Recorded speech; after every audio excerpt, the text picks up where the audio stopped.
19 വർഷത്തെ പ്രവൃത്തി പരിചയമുള്ള സിയോൺ അക്കാദമിയിൽ ഇപ്പോൾ ക്രാഷ് ബാച്ച് സ്റ്റാർട്ട് ചെയ്യുകയാണ്. ഒക്ടോബർ 18 ഇവർ ക്രാഷ് ബാച്ച് സ്റ്റാർട്ട് ചെയ്യും.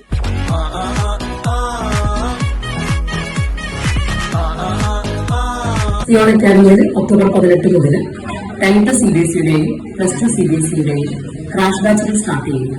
അതായത് ക്രാഷ് ബാച്ച് എന്ന് പറഞ്ഞാൽ ഫെബ്രുവരിയിൽ തുടങ്ങുന്ന ബോർഡ് എക്സാമിനുള്ള ഒരു ക്വിക്ക് റിവിഷൻ എന്നുള്ള രീതിയിലാണ് ചെയ്യുന്നത്. പ്രീവിയസ് ഇയേഴ്സിന്റെ ക്വസ്റ്റ്യൻ പേപ്പേഴ്സിൽ നിന്ന് നന്നായി വർക്ക്ഔട്ട് ചെയ്തിട്ടാണ് ഇവിടെ പഠിപ്പിക്കുന്നത്. 10th CBSEയും +2 CBSEയുമാണ് ഇതിൽ ഉൾക്കൊള്ളിച്ചിരിക്കുന്നത്. +2 CBSEയിൽ കോമേഴ്സ് സബ്ജക്റ്റും സയൻസും ഉൾക്കൊള്ളിച്ചിട്ടുണ്ട്. മെയിൻലി ഇവർ physics, chemistry, maths, accountancy, economics ആണ് ക്രാഷ് ബാച്ച് ക്ലാസ്സിൽ കൊടുക്കുന്നത്. ഉന്നത വിജയം കാത്തിരിക്കുന്നവരാണ് നിങ്ങളെങ്കിൽ സിയോൺ അക്കാദമിയിൽ ജോയിൻ ചെയ്യാൻ മറക്കണ്ട. കൂടുതൽ വിവരങ്ങൾക്കായി താഴെ കാണുന്ന നമ്പറിൽ കോൺടാക്ട് ചെയ്യുക. എക്സാക്ട് ലൊക്കേഷൻ വരുന്നത് തൃശൂർ സിറ്റി സെന്ററിൽ ഫസ്റ്റ് ഫ്ലോറിലുള്ള സിയോൺ അക്കാദമി.